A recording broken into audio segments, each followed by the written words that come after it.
It's a letter from Durin. He wants to meet us in Mondstadt. Sounds like the book must have given us a clue about the next chapter.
Some say the god of fate calls the outcome of every dice roll before it's even made.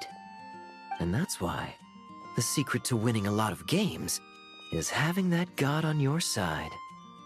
Your luck is amazing, Kaya. Your turn. Give it another shot. Fear not, O Crimson Dragonborn, for I, the Princess of Ertalang, have bestowed upon you the benediction of the midnight hour, and with it you shall surely smite this usurper. Mein Fräulein means to say she's rooting for you in secret. Oh, and that you must, at all cost, defeat the one who snatched her limited edition card back.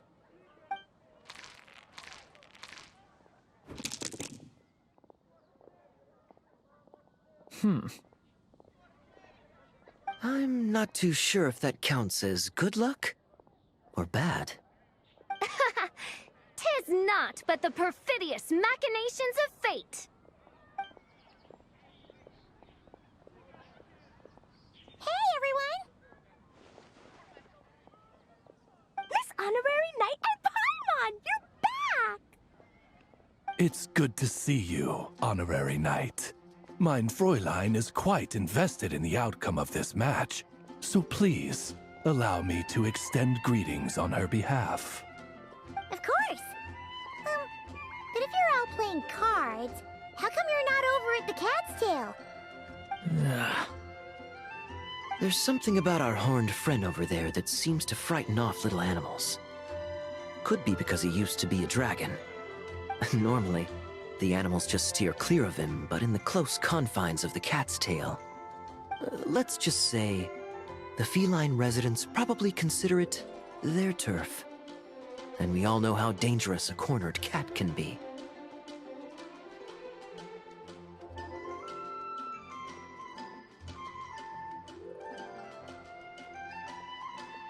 I just wanted to borrow one of their nests for a nap. What are their nests? Wait, you mean a cat sofa? Yeah, it's more comfortable for me. I can stretch out just the way I like. But it turns out the Black Cat and his minions are quite territorial. Luckily, Miss Diona helped smooth things over, and they finally agreed to let me use one. But, I only get to use it after dark.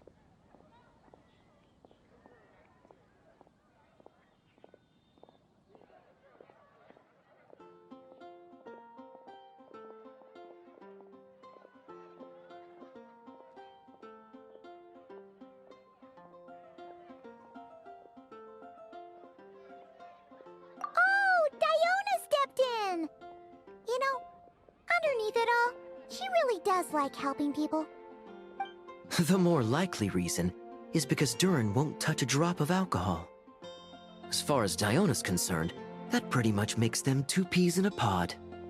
It's a shame, really, considering everything Mondstadt has to offer in that regard. Mondstadt's alcoholic drinks are a bit too much for me to handle right now. But maybe someday. There's no need to force it. Who says you have to drink just because you're in Mondstadt? Yeah, it's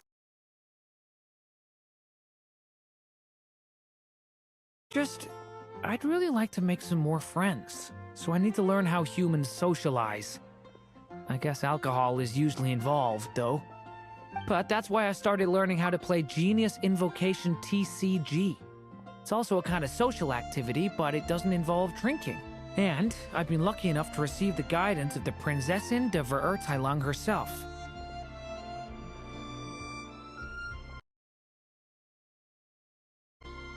Exactly! Who needs alcohol when you can make friends playing card games?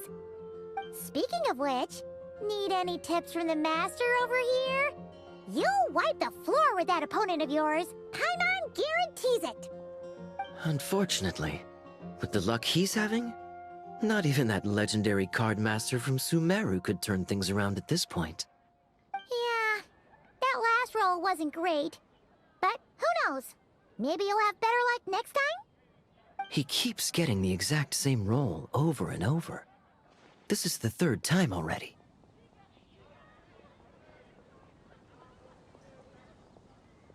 If there really is a god of fate, they could have cut this kid a bit of slack. Like, I don't know, make it possible for him to roll at least one other side of the dice?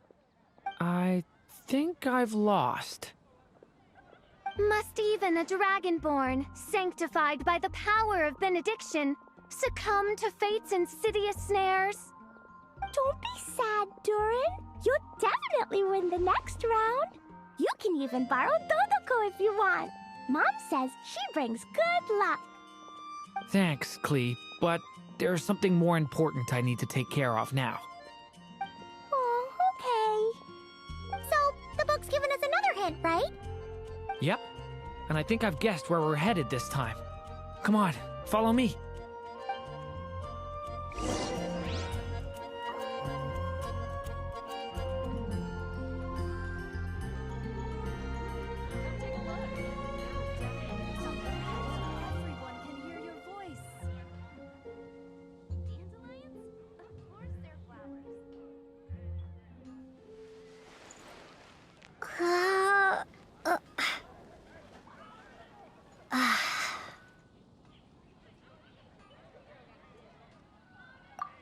Not every day you're back in Mondstadt, huh? Care to grab a drink if you're free?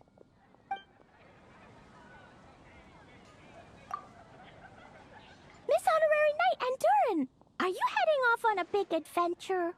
But Master Jean said I can't leave the city today. Promise me you'll tell me all about it when you get back, okay?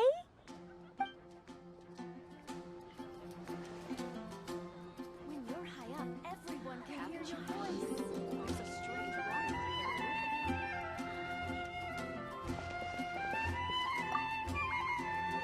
So be it. Such are fate's accursed wiles.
In what sort of castle might a storybook dragon dwell?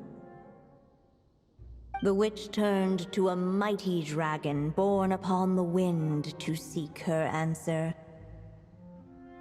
From afar, she beheld a solitary castle, standing lonely beneath its wings, and wrote it into words. Its walls kept out the wind and rain, yet also cast a solemn shadow.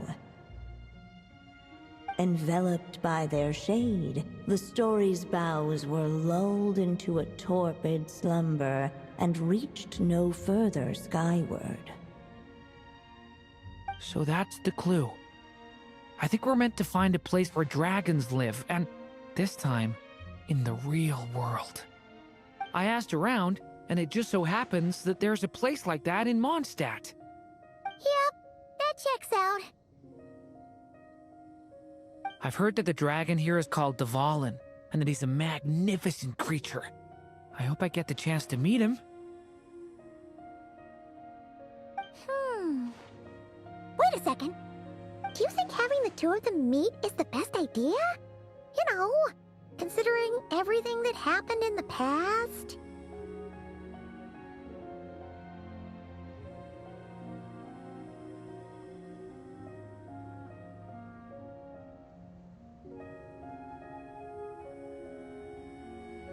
How would we even explain everything to him?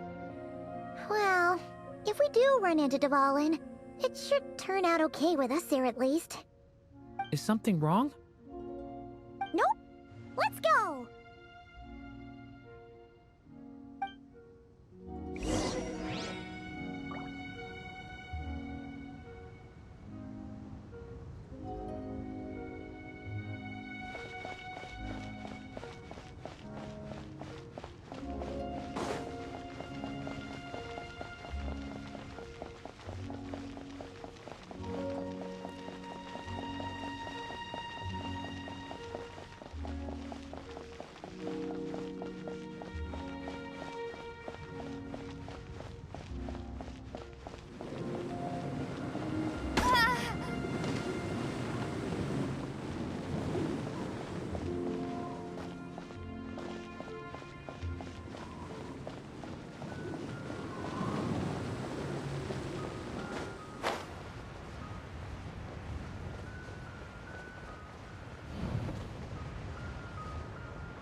So, this is where Dvalin lives?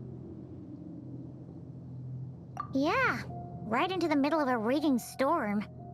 If you're afraid of getting blown away, Paimon, you can always hang onto my sleeve. This isn't Paimon's first rodeo. Come on, let's get going!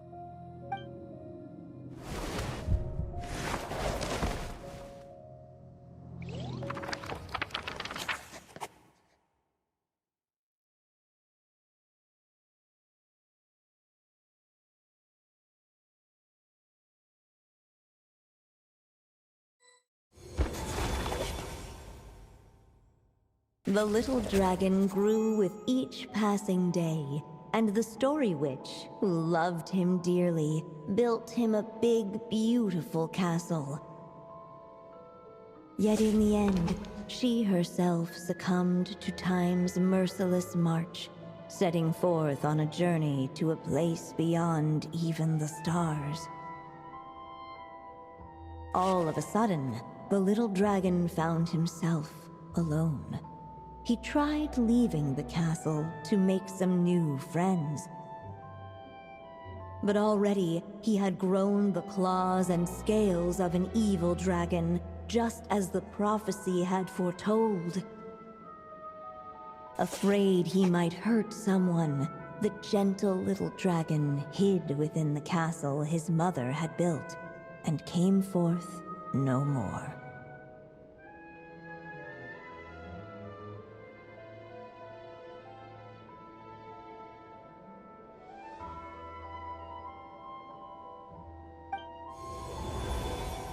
Huh. Looks like we're back in the story world. And from the sounds of it, this chapter must be about Simulanka, right? Yeah, like the fairy from the Forest of Blessings, the king of Constellation Metropole, that cat lady who turns into a box. Ah, yep. That will be Nilu, Navia, and Kirara. Oh, and there's Hat Guy, too. Only lately, whenever I see Hat Guy, I get this strange feeling. What kind of feeling? It's like there's something on his mind. He hasn't told me what it is, but I can sense it all the same. Well, he's always been kind of broody. I guess I should focus on fulfilling my mother's final wish for now, though. Yeah, we should get started on this chapter. So, let's track you down and free you from fate's curse once again. That day, a small band of adventurers suddenly arrived beneath the castle walls. They promised to help the little dragon cast off the curse of fate. Yet as they stood beneath the castle walls, it appeared they had no idea how to even begin.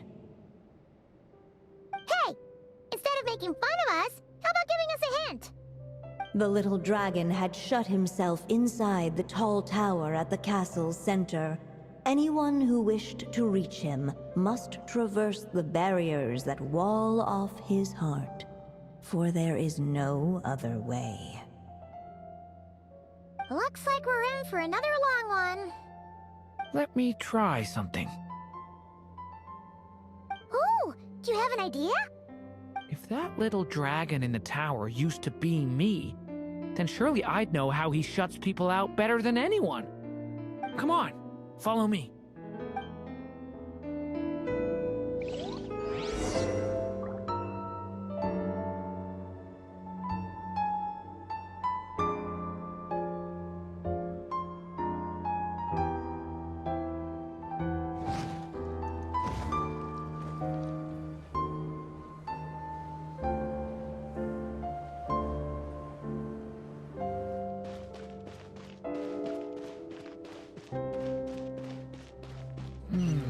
That telescope. I've seen magical tools like that before. It should come in handy.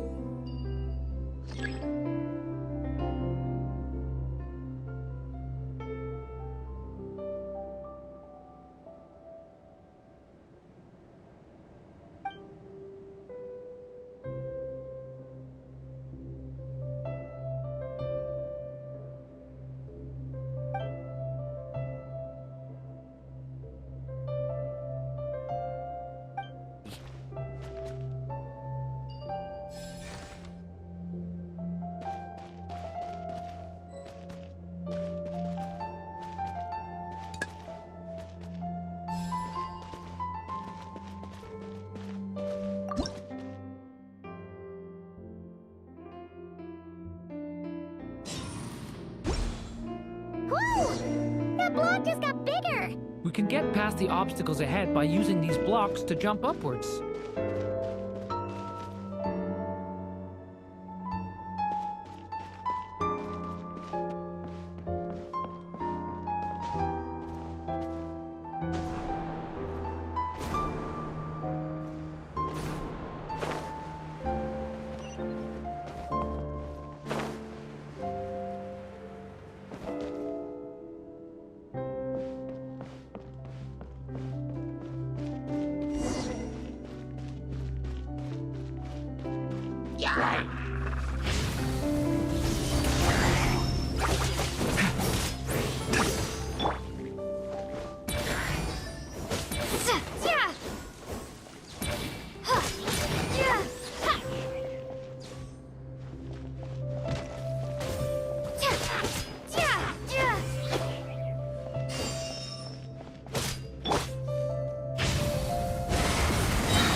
burning shadow!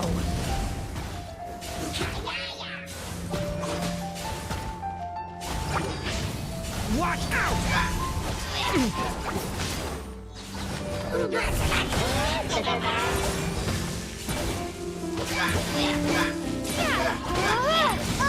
This place is like a maze. How are we supposed to get through? We'll just have to check each spot.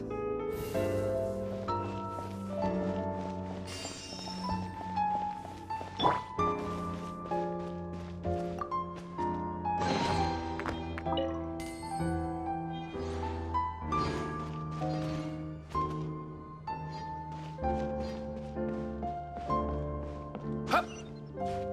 Ah.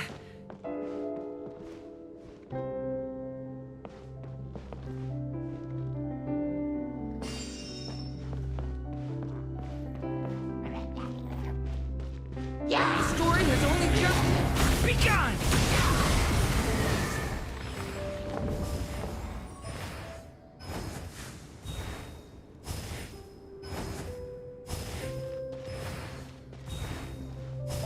We should be able to use this block somewhere.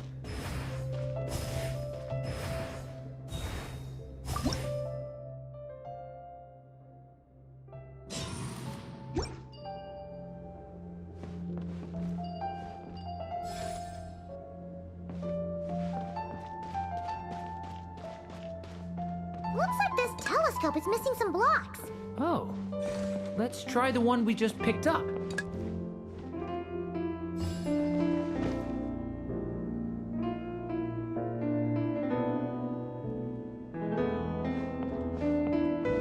Uh-huh.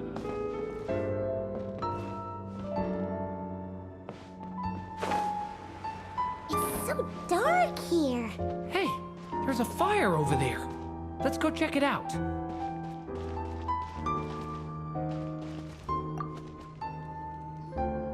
Wait, is that? A little pixie that can fly. Are you here to help the dragon break his curse too? Oh, what's this? More brave adventurers bold enough to set foot in this castle? Come, join the ranks of your liege's guard. Nilu and Navia! Nilu? No. I'm a flying squirrel fairy. And I'm a giraffe king, not this Navia you speak of. That's right. Oh, and don't forget Catbox Lady. Are you friend or foe? Friend! Definitely friend!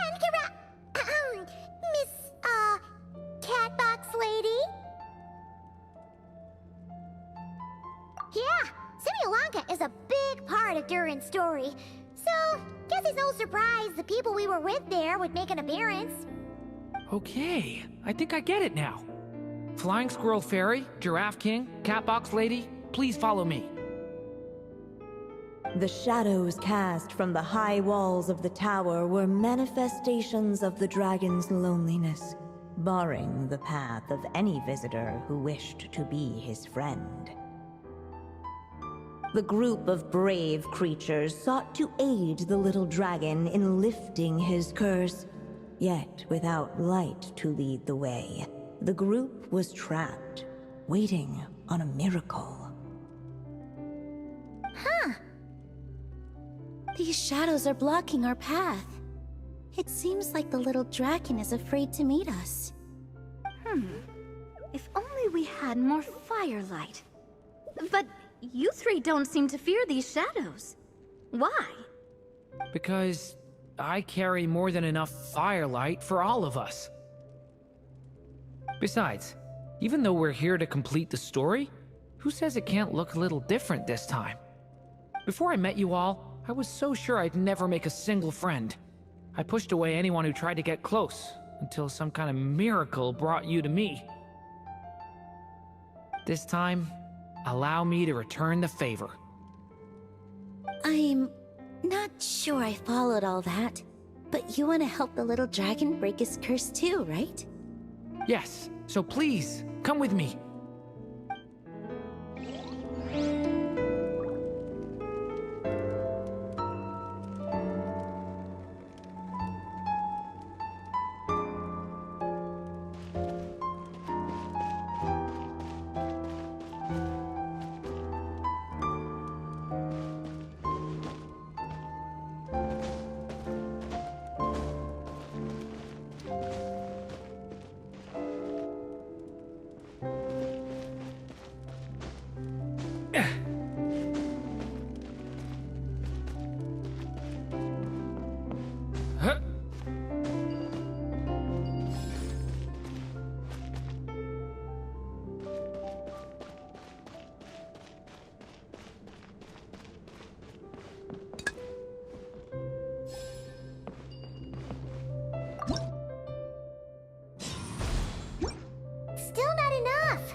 have to keep searching.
Come on, Durin! Or, little story dragon.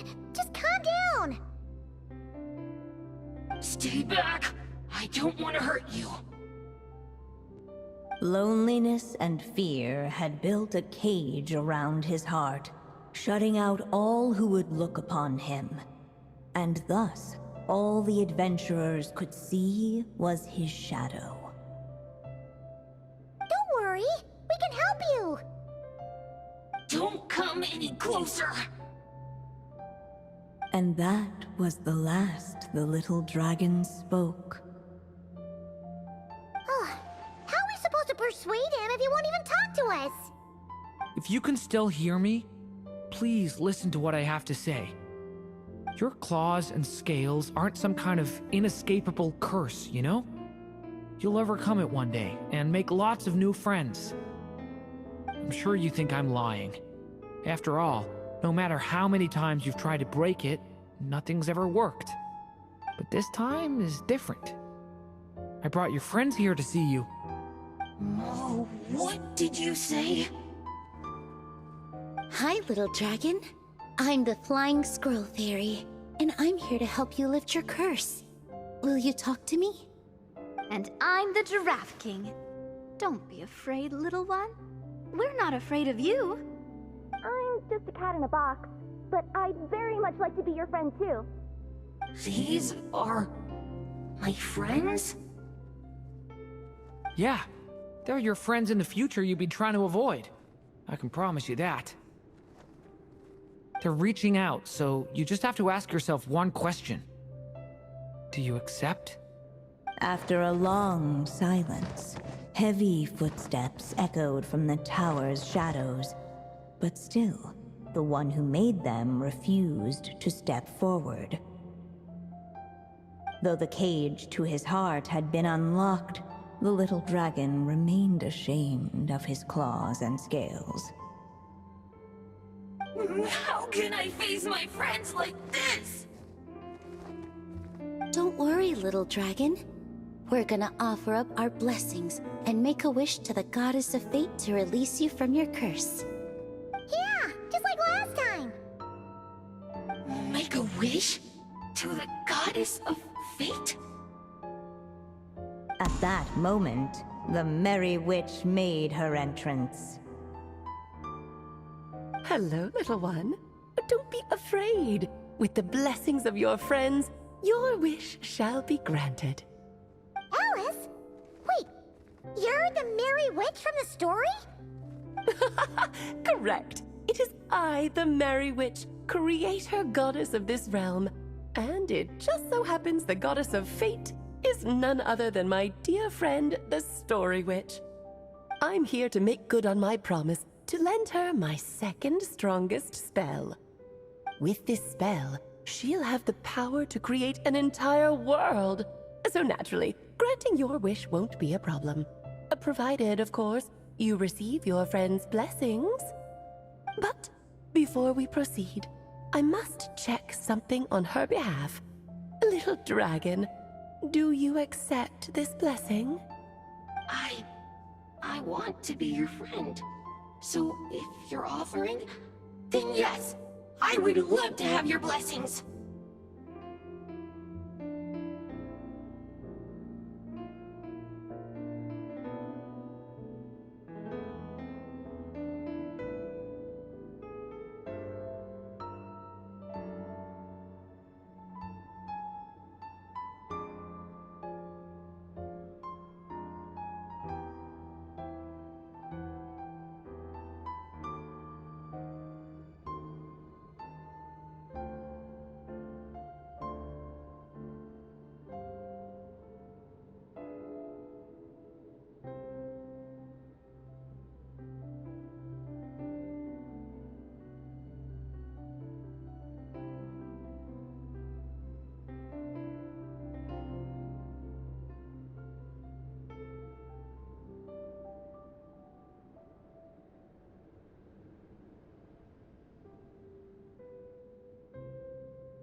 Were it not for the adventurer's blessings, this tale might have ended long ago.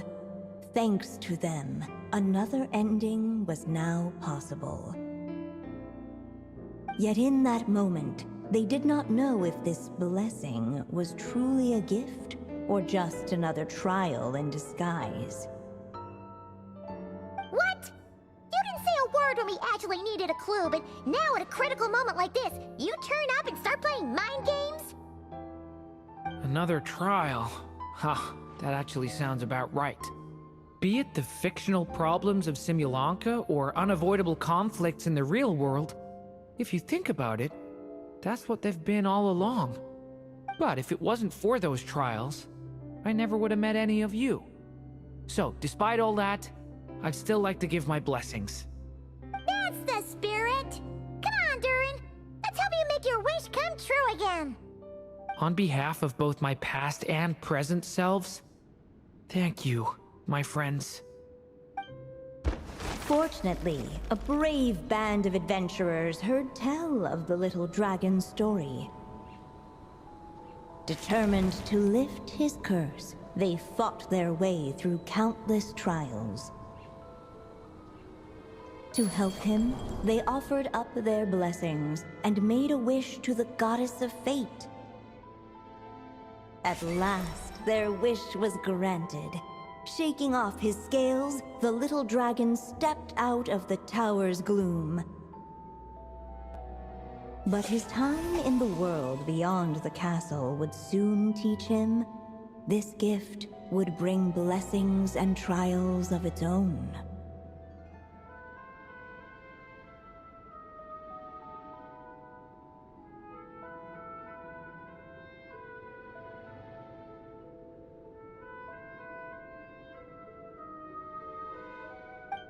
And as far as the little dragon was concerned, the tricks of fate had just begun.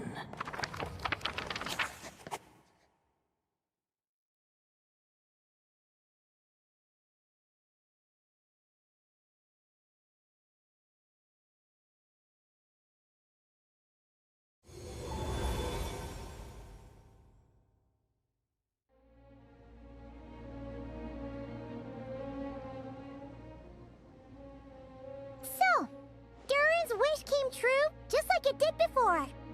If this story was written by my mother, then surely that was the last chapter we just completed. Oh yeah! So, in other words, we finished it! Looks like that's a wrap on Alice's task, and there's even some ink to spare.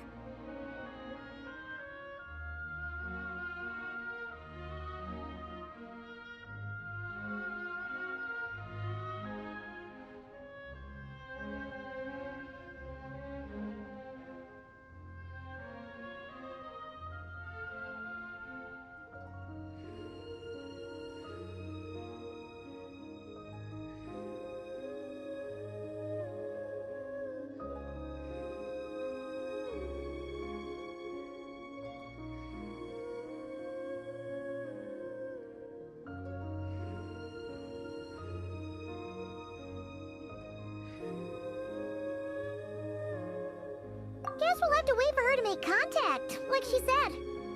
So, my mother's final story has finally come to a close. Sounds like you're a little sad to see it end. Back when I was still living in Simulanka, I was always under the illusion that my mother had never truly left. Every day I spent immersed in that world. It felt like she was right there by my side, still reading me bedtime stories.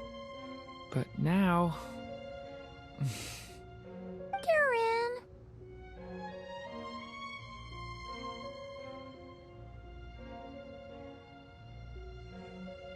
That's right! And you've got so many other friends waiting for you back in Mondstadt! Yeah. Speaking of which, after all that flying around, Paimon's starting to feel hungry again. So, why don't we head back to Mondstadt? Perfect excuse for a big meal with the rest of the gang. Now that you've fulfilled your mom's final wish, a little celebration seems in order, right? It's just a pity we never got to see that big, beautiful dragon. You were really looking forward to meeting him, huh? He might not be here all the time, but Paimon's sure you'll get a chance at some point. Alright, no worries. Anyway, since this feast is to celebrate me fulfilling my mother's final wish, I guess it should be my little treat. Pretty sure that's how humans do it, right? Nuh-uh. This one's on the Traveler and Paimon. Celebrating each other's achievements is what friends are for. Honestly, when it comes to who treats who, human rules are so complicated. See? He wants to be friends with you, too. But the moment hasn't come. At least, not yet. In any case, the story should have a better ending this time, don't you think?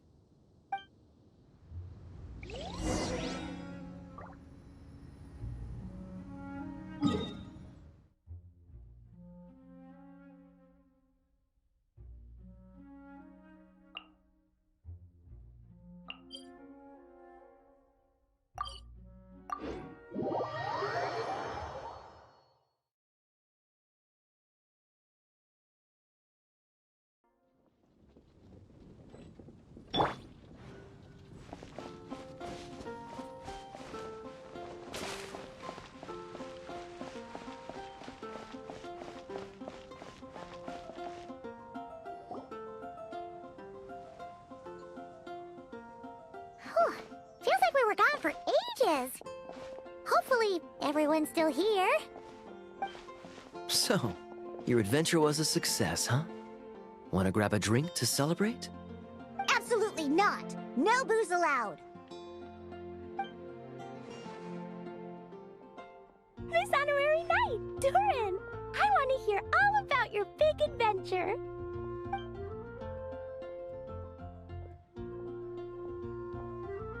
We're gonna order a big meal for everybody first. We'll talk while we eat.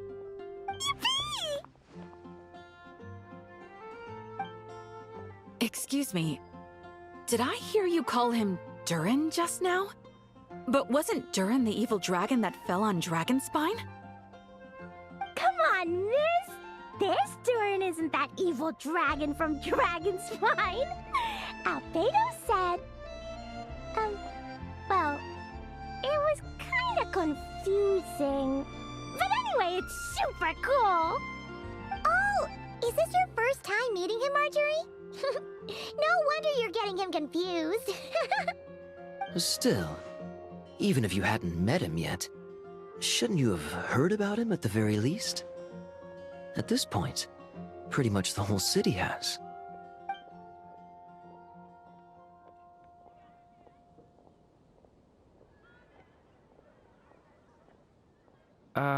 Why is everyone...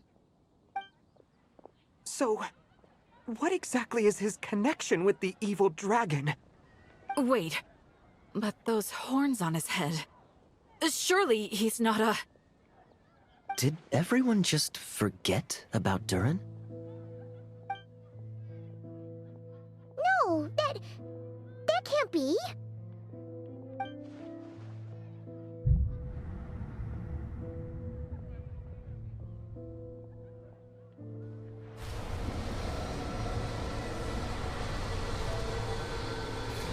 The tricks of fate had just begun.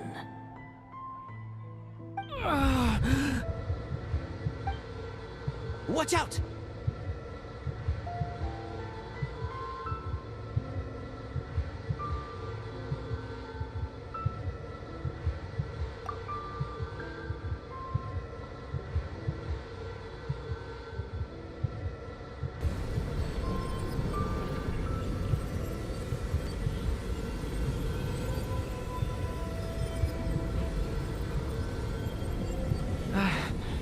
No one got hurt. Did they? Durin! Durin!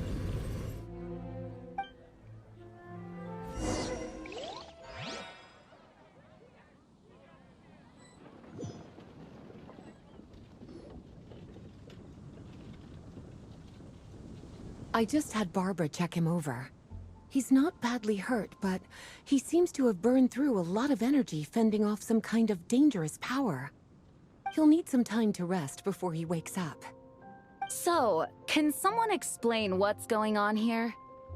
It seems like, aside from Durin's close acquaintances, the people of Mondstadt have forgotten everything about him. How could that even happen? Worse still, the abyssal power within him is showing signs of extreme instability. Could be a separate issue, though. I'm not sure. If the abyssal power inside him spirals out of control, Mondstadt will be in grave danger.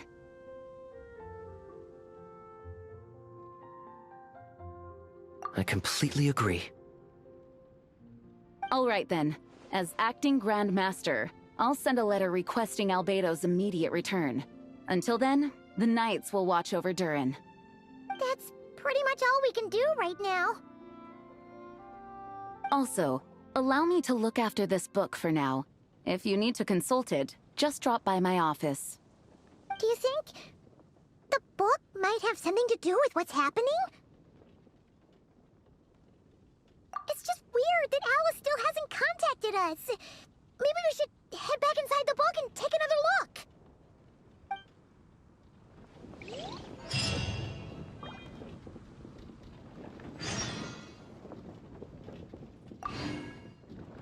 No need to worry. He's stable for now. Klee was really looking forward to hanging out with Durin. We'd better not tell her what's happened to him just yet. I'll have the Knights notify you as soon as he wakes up.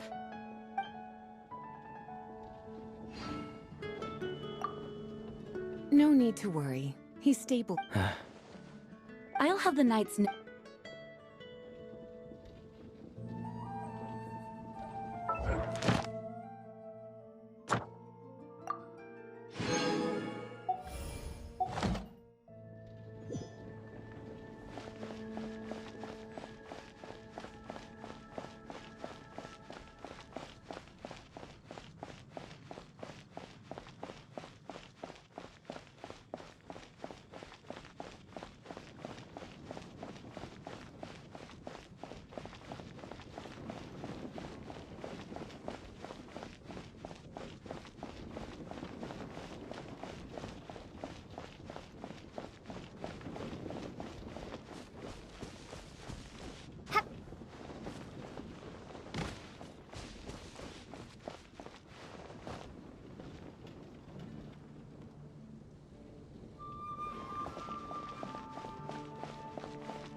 Ad Astra Abyssosk.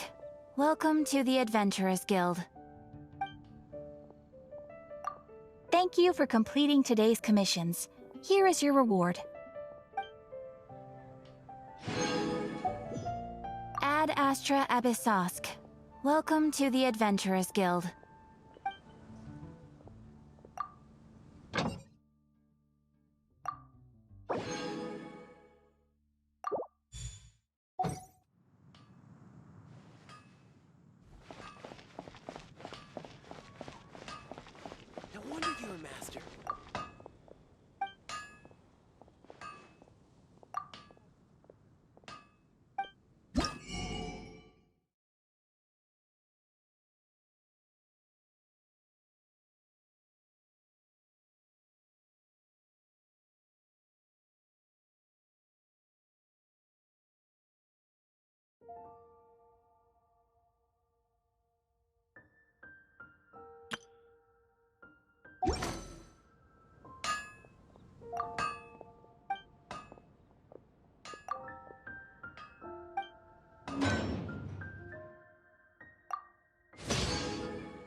I want to grow up faster.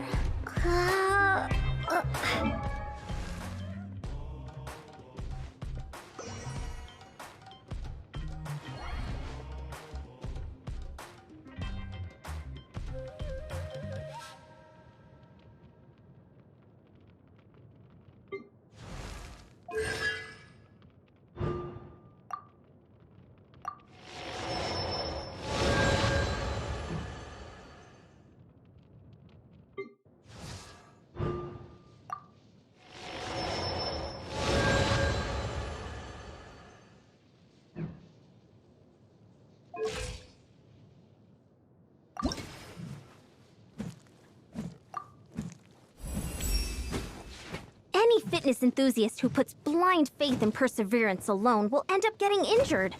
I learned that the hard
Whoa! This is way too many books!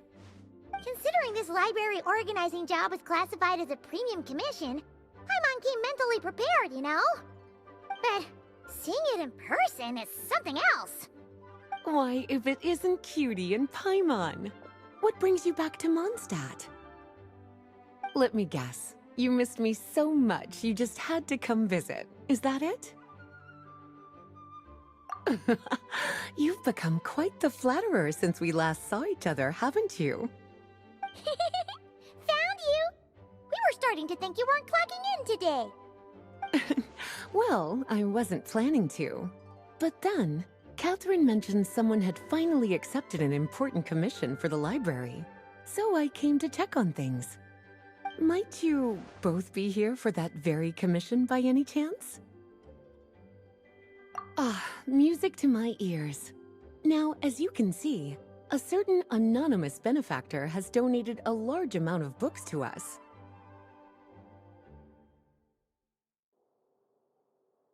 Imagine my surprise when a glance down the book list revealed that each one would be an entirely new addition to our collection.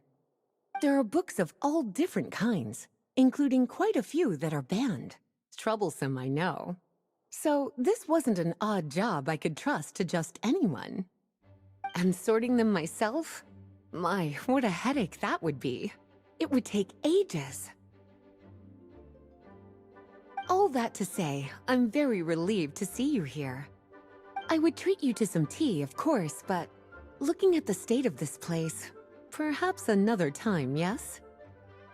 Don't worry. Just leave the commission to us. You're as sweet as ever, Paimon. Well then, good luck in here. I'll leave you to it.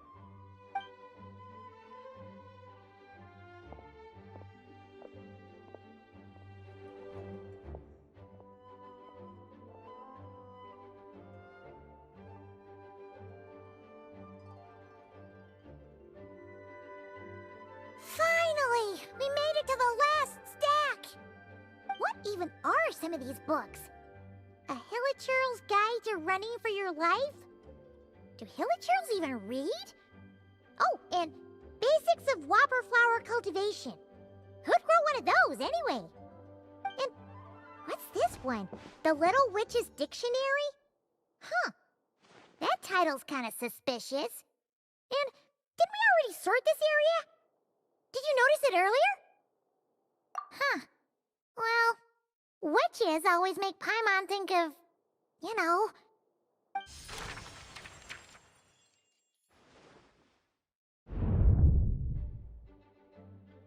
Yoo-hoo! Looking for me? Alice? How did you get in here? You must not have noticed, Paimon. I wasn't the one who barged in at all. When you opened that dictionary, you entered a mage's domain. What? Ugh! Paimon knew that book had issues. Have you ever read the storybook, The Little Witch and the Undying Fire, by any chance? No matter. At least in name, this book was written as a dictionary for the other one. The actual contents of the two aren't related at all, though. Ugh. That explanation makes things even more confusing. Oh dear. Where should I begin? You know the promise the Hexen Circle made to Varka at the Tripartite Conference, yes?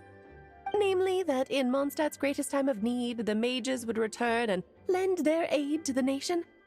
Well, waiting around for danger to descend upon the land isn't exactly our style. Rather than a scenario where we jump in and save the day out of nowhere, it makes more sense to lay the groundwork over time. That's how Em put it. Besides, who knows when such a crisis could occur? It could be in the next life, or even tomorrow. Preparation is crucial. So, I gathered the mages together to write this dictionary. Of course, it had to be under the guise of being related to that storybook. Otherwise, I would never have been able to get them in one place. Well, we looked into Barbie's scryglass and came up with a series of tasks tailor-made for the people of Mondstadt. They're all in this dictionary. Striving toward a common goal, overcoming obstacles alongside trusted companions, becoming better versions of ourselves. That is the best defense against what dangers could lie ahead. Oh, you make it sound like something bad is actually about to happen. Now, I never said that. But still, we are talking about trusted companions here, Paimon. And when we speak of a person who could be considered a friend to all in Mondstadt, I'm afraid the pool of options consists of but one. Wait, the huge book donation? That was just an excuse to get us here, wasn't it? We had to spend ages sorting through them, you know? Oh dear, I never could have imagined you would need to go to such trouble. Uh-huh. Sure you didn't. Well, this is an important book. I couldn't just bring it into Teyvat without taking any precautions.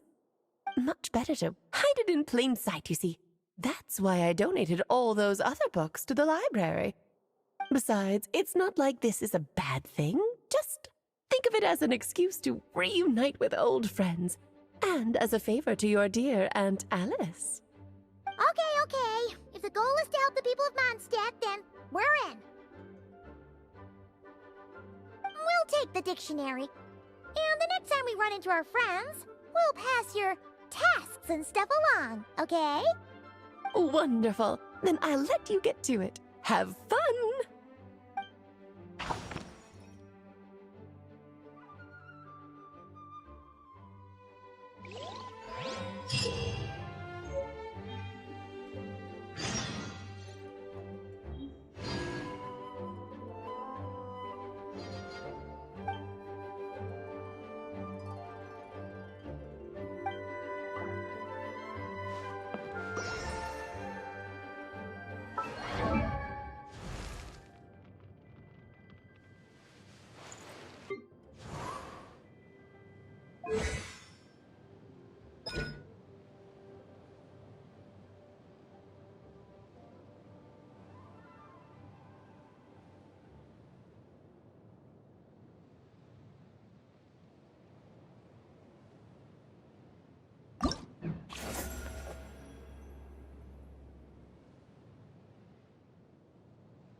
I'll take that as a yes, then.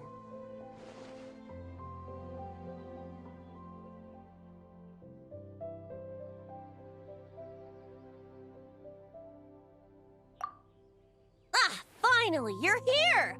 Do you have a message for me from someone by any chance? There's not a single prophecy about you in that dictionary. That's what you were about to say, right? Oh? One moment, then.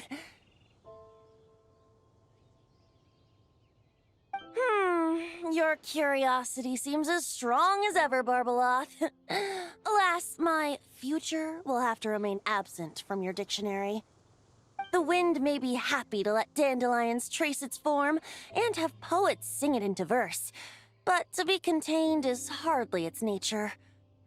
So, dear Barbeloth, please do set your pen down. Words heard on the wind are not meant to be recorded on the page.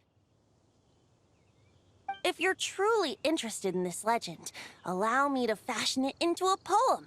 I'll be sure to share it with you ladies at our next tea party. Barbeloth has always been a reasonable person, and I believe she heard my request. As such, our conversation should be free from interruptions for now. Wait, Barbeloth was listening in just now? Paimon didn't notice a thing! Well, she is a Hexenzirkel mage. They all have quite a few tricks up their sleeves. Still, you noticed right away and even got her to leave us alone. Doesn't that make you the real master at cards here? Given the various practical factors at play, I'd call myself a master with limits. There you go, being all secretive again. Well, anyway, there wasn't a single thing about you in that dictionary.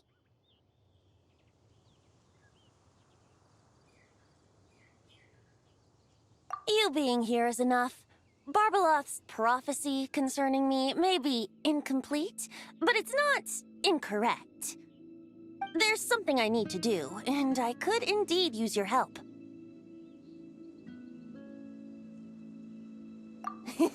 Trusty as always.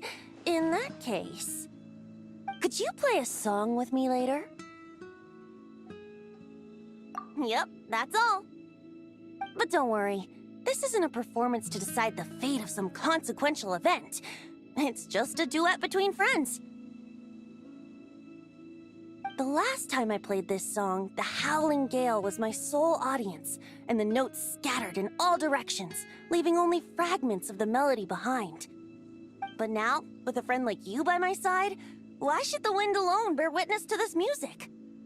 Besides, I think my hands will be just that much steadier, playing alongside a trusty friend like you. That's all I ask. Now, let's head to the performance venue. If we follow the breeze, we'll be there in no time. All right, let's get going. Just relax and let the wind lead the way.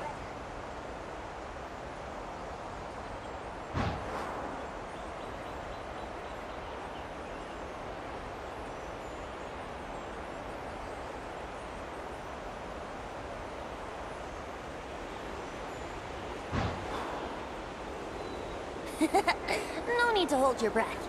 In and out. Easy does it. I let the birds know we would be coming, so we won't run into them.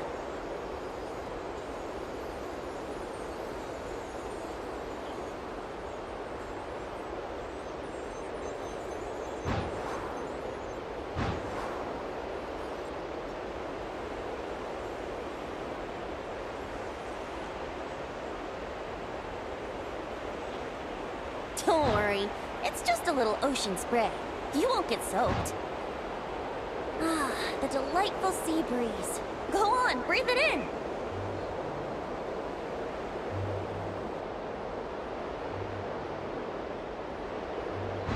We're almost there.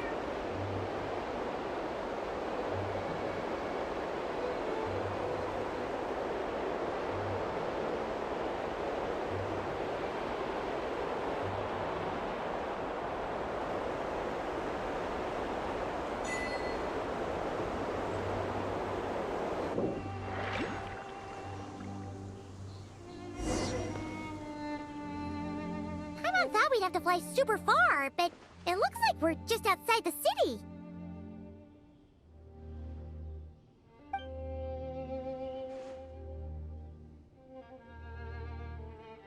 Not always. It was once an isle like any other. An ordinary, unassuming aggregation of sand and gravel. That is, until seeds of stories were brought here by the wind and cultivated by time. And in due course, the wind brought forth new tales, and time caused them to grow into legends. So with that, allow me to welcome you in truth to this island favored by time, traveler. This is the place where time and wind met in the distant past. Whoa. You suddenly sound so serious, Tone Deaf Bard. Paimon's not sure she's following this conversation anymore either. Fret not, dear Paimon. The best stories always start with a bit of suspense and intrigue. I told you about this before, remember? About how I encountered Time at the Thousand Winds Temple and received some help? Well, it was because of Time's help that those first winds of freedom were able to blow so strongly. But forceful gales like that are most suited to wiping things clean, not helping things grow. So, after a few crises in Mondstadt were resolved, I made the winds gentler. Just strong enough to bolster the people in times of need without knocking them off their feet.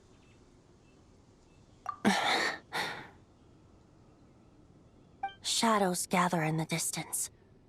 I'm sure you felt it too. I've heard about the Pyro Archon's face-off with the ruler of death, Renova, and what happened to the Fatui Harbinger, the captain. And that's not even mentioning how abyssal activity has been encroaching closer and closer to Mondstadt. I fear the impending crisis may be beyond what humans alone can solve. In light of that, I need to be prepared. It is the Animo Archon's duty to intervene in times of need. As such, I, Barbados, will bring forth a wind strong enough to disperse whatever storm lies ahead. But if I whip up a gale of such strength in Mondstadt City, it would just turn the place upside down. Clothes, hats, the flowers that rest on people's balconies. That's why I chose to do it here. The place where I once offered an ode to time. Who knows? Perhaps time shows this island special favor precisely on account of my lovely, lovely music. Wait, so is this place really that special? It sure doesn't look like it. There's a tide that ebbs and flows, and a bunch of birds that come and go. It just seems normal. Time's impact on things isn't limited to what the eye can see. Think of it like a ripe sunsetia. If the outer peel remains intact, it's nearly impossible for the average person to tell whether the fruit inside is ripe. But even the tiniest hole in said peel will cause the fruit to rot, starting from that spot. Nestled in the hands of time, not one blemish marks this island's peel. Thus, time's influence on its very essence remains hidden to all. At the most fundamental level, of course, all things that lack time's favor will be erased at some point. But with the power that remains here, I can leverage time to draw a boundary around the wind. That way, the outside world won't notice a thing, no matter how powerful of a gale I whip up here. Of course, as the one requesting help, I should offer something in return. That's why I invited you here, traveler. So we could perform an ode to time together. Just let me know when you're ready. Oh, and I can lend you an instrument if you need one. Great. Let's get started.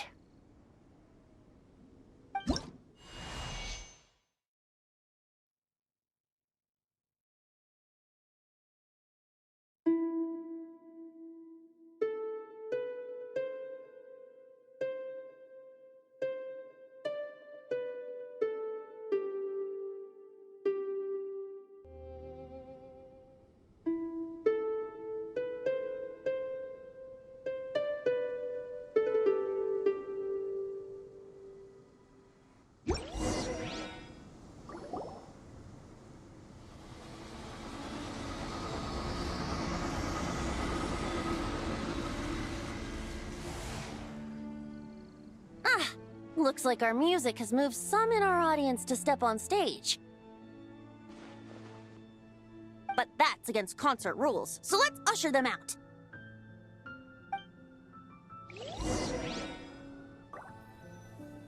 I understand your love for music, of course.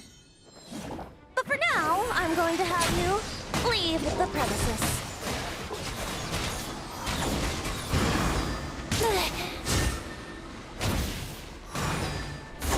Brace yourselves.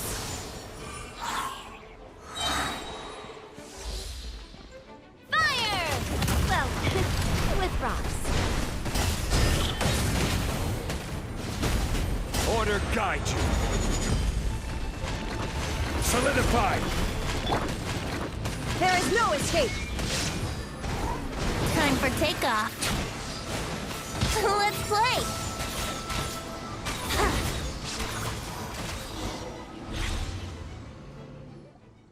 All right, that should do it. That was an exquisite performance, Traveler. Thank you. Don't worry. That power was mine and mine alone. No external help was involved. Think of it like tuning a musical instrument so that it might play melodies lovelier still. Ha! So you do have some tricks up your sleeve. What else are you hiding, huh? Oh, Paimon. How many tricks could I possibly have? I only have 2 sleeves, after all. You know that's not what Paimon meant, Tone-Deaf Bard. I have a feeling the wind is gonna be pretty strong today.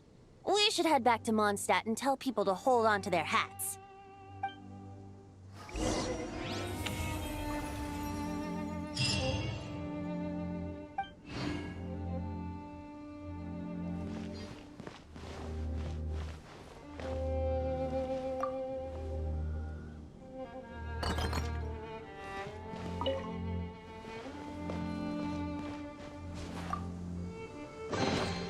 One man's stone is another man's gem.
Osmanthus wine tastes the same as I remember.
Gather!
Osmanthus wine tastes the same as I remember.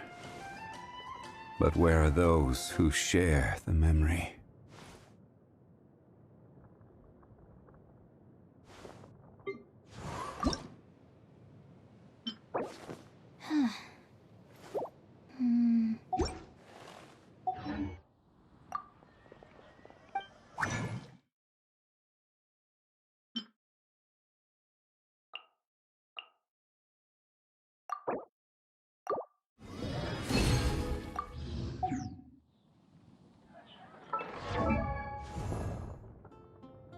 Osmanthus wine tastes the same as I remember.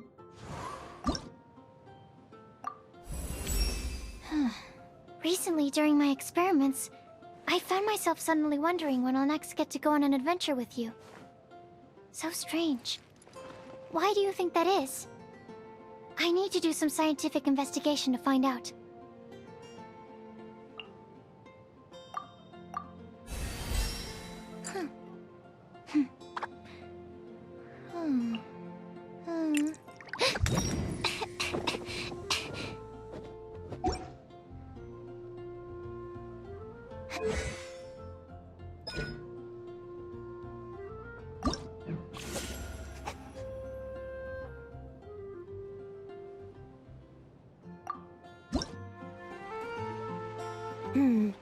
Given previous results, I should make a few adjustments to the experiment and ensure that the materials and equipment are all in order.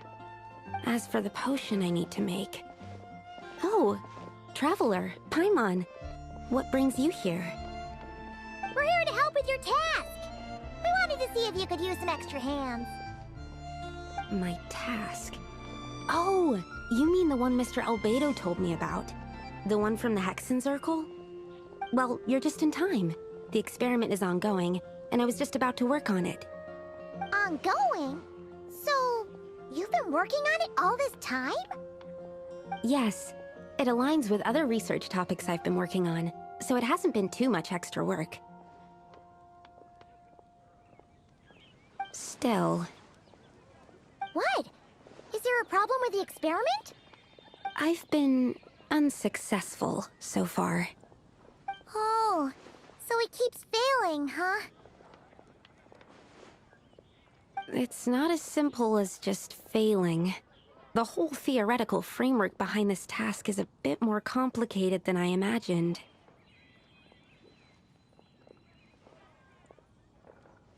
Oh, right! You still haven't told us what kind of experiment it is.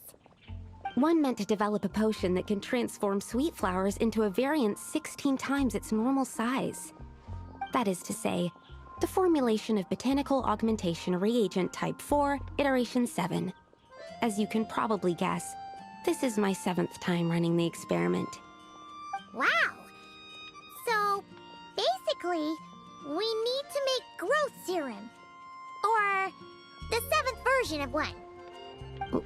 Well, yeah, that's about right. This is my 7th attempt, but I didn't make many adjustments to the formula this time, because both the theoretical principles behind this experiment and the products of the process prove there's nothing wrong with it. But you haven't succeeded yet, right? Yes. I'm thinking that it's not my current formula that is wrong, per se, but rather, some other key element is missing. Oh! Then Paimon knows just what to do.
Here it is.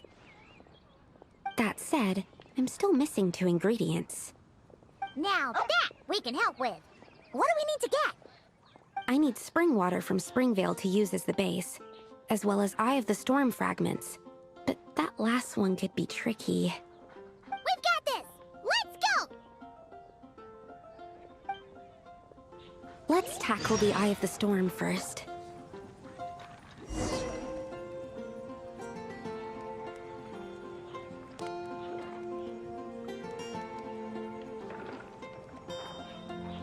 Boats are made for transferring commodities back and forth.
Swirl, Mark 2!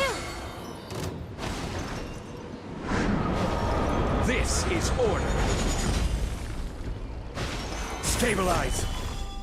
Attack! That's the way. Shine down! Animo test 6308. Absorption test.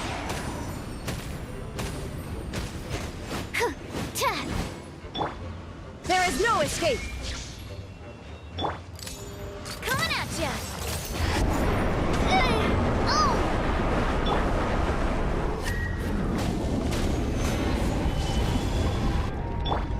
Illusion shattered!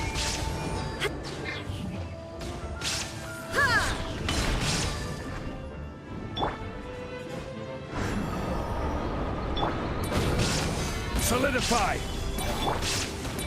Animo test 6308. Shine down!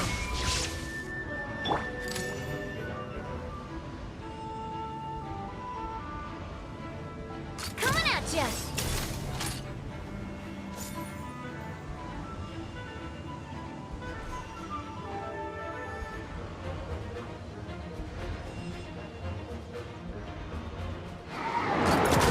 Alright, that's the first ingredient done!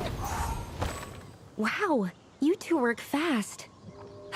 That step usually takes me forever. We can get the spring water down there.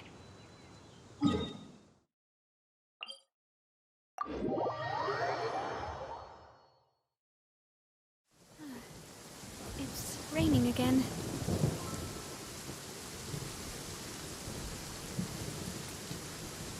I do love Spina di Rosula's logo. It was designed by my mother.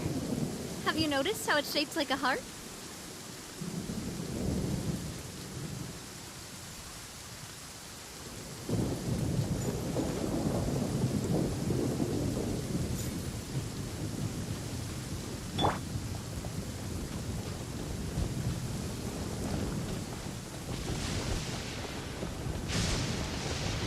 The high quality of Springvale's waters makes for a stable potion-making ingredient.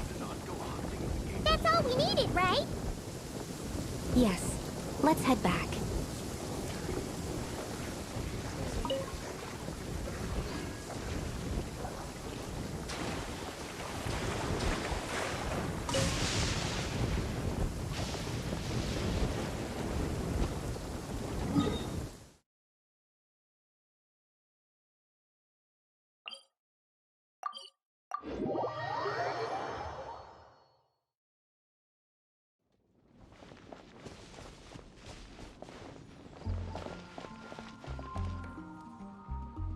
All right, the ingredients are ready and the cauldron is just over there, so we should be good to go.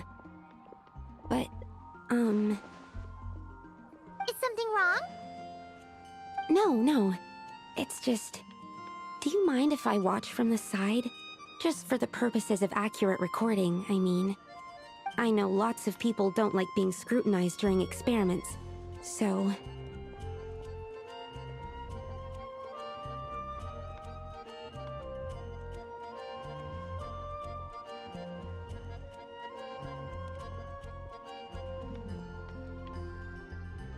Thanks.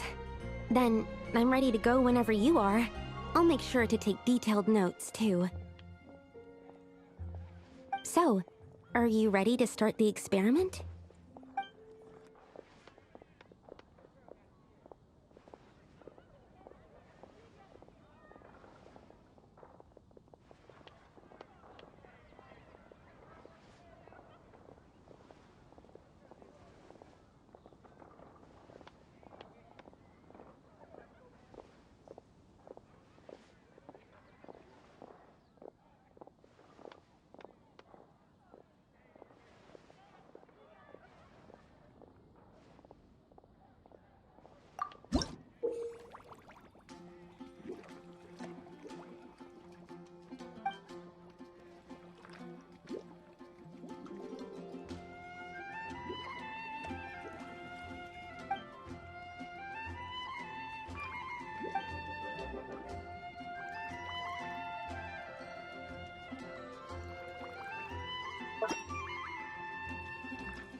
That's it. Your execution was perfect. Really? Yes, I don't see any flaws in the brewing at all. Let me extract some and test the product's composition. One moment. Yes, like I said, flawless execution. The potion is perfect. It's exactly what I was expecting. So? Was the 7th time the charm? Upon examination, it seems identical to the previous 6 iterations. Oh! Wouldn't that make the results identical? Not necessarily. Experimental outcomes can differ even with similar variables all around. You never know what the result will be. That's what makes experiments valuable in the first place. Come, let's test this thing out. I planted some sweet flowers beforehand which we can use. We just need to douse them with the potion and see what happens.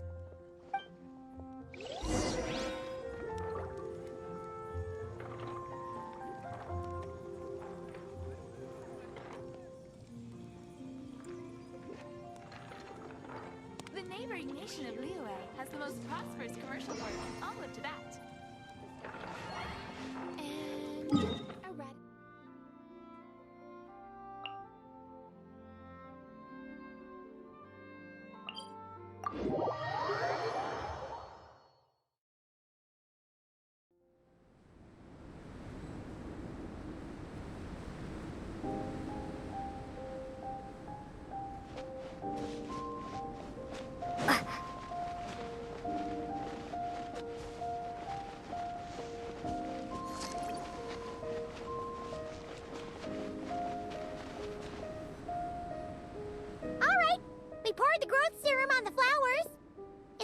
need to do? Yep. The flowers need to fully absorb the potion, so it might take some time before we see a reaction. What happens then? The flowers will grow in size while maintaining their original appearance. But then, when they reach 12 to 14 times their normal size, this will prove more than they can bear. As if some upper limit has been reached, they will wither and rot, assuming unnatural forms until nothing is left of them but liquid. Wait, what? So there's a problem with the growth serum then? No. I've adjusted the formula time and again, resolving all kinds of issues that arise when inducing small plants to grow larger. Issues like ensuring that the leaves don't get too large, strengthening root diameter and load-bearing capacity, calculating how the increase in surface area might affect sunlight exposure and nutrition. So, why isn't it working then? Because the flowers cannot transcend. As above, so below, is one of alchemy's guiding principles. Alchemy seeks mastery over matter, but this world has its limits. It's like a specification etched into the law that governs all things. Part of the purpose of doing multiple experiments is to determine if this specification is stable.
Exactly. It proves that the limit continues to exist. Okay, this is all a bit over Paimon's head, but basically, you needed the experiment to fail to prove that the limits and borders in this world are stable? Oh, what a weird experiment. Huh? Looks like one of the flowers is reacting. Wait a second. That's not a sweet flower at all! Careful! It's a whopper flower. It must have absorbed some of the potion. Wait, but that's happened before, and it's never gotten this big either. Can this mean... We can talk about this later! Let's get rid of it first!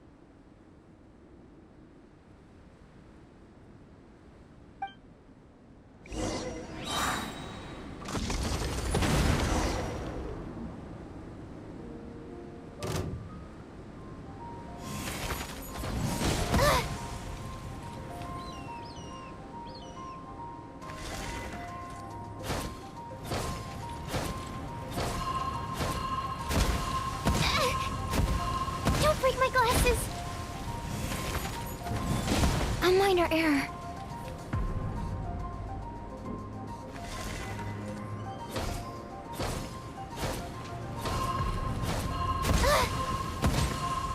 Need to make adjustments.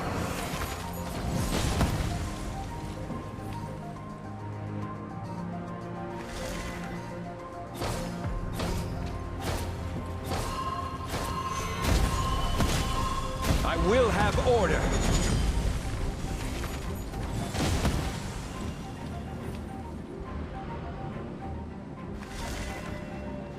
Attack! That's the... Watch out! Watch out! Now you shall perish!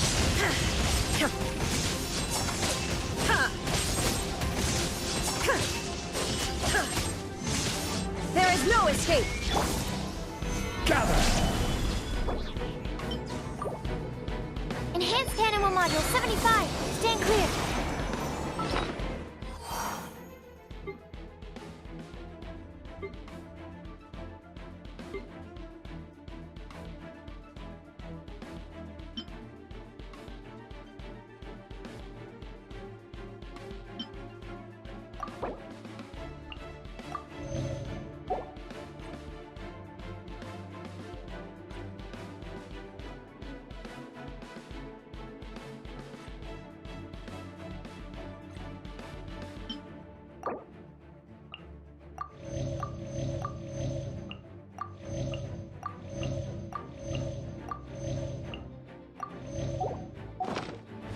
Animal test 6308. Order guide you. Shine down!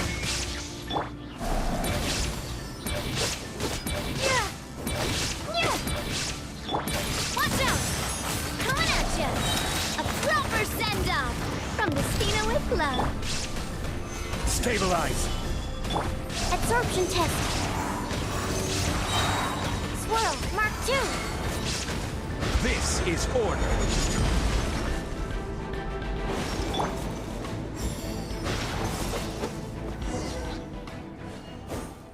Phew, we did it. Even at that size, a whopper flower is just a whopper flower. But, was it supposed to get that big? I could only make a rough estimate during the battle, but it looked at least 16 times its original size, maybe even larger. This means that the experiment worked. Wait, but isn't that a good thing? I'm still not sure what the implications are, but if further attempts succeed in reproducing this result, that means that something's different. Perhaps the limits and laws of this world are changing due to some unknown factor. I can't say if that's good or bad, but from an alchemical perspective at least, expanded boundaries means that more possibilities are now open to us. Either way, this brings my task to an end. Seems so. That said, it could also be an effect of the person who made the potion. There could also have been something special about this particular whopper flower. There's a lot that still needs to be confirmed, so I suppose this task opens the way for further questions. Well, we're here if you ever need some help.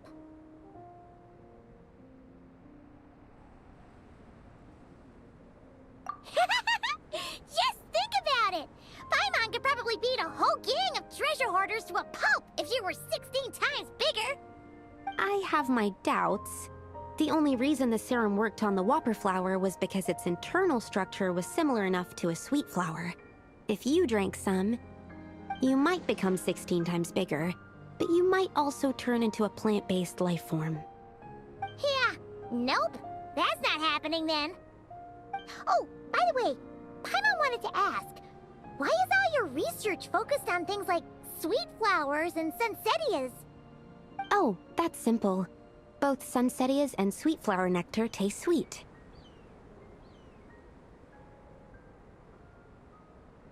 So in that sense, accidentally making a whopper flower 16 times bigger comes with a hidden benefit. Because whopper flower nectar... tastes exactly like sweet flowers? That's right. Once I've extracted the sugar from the nectar, I'll give you some.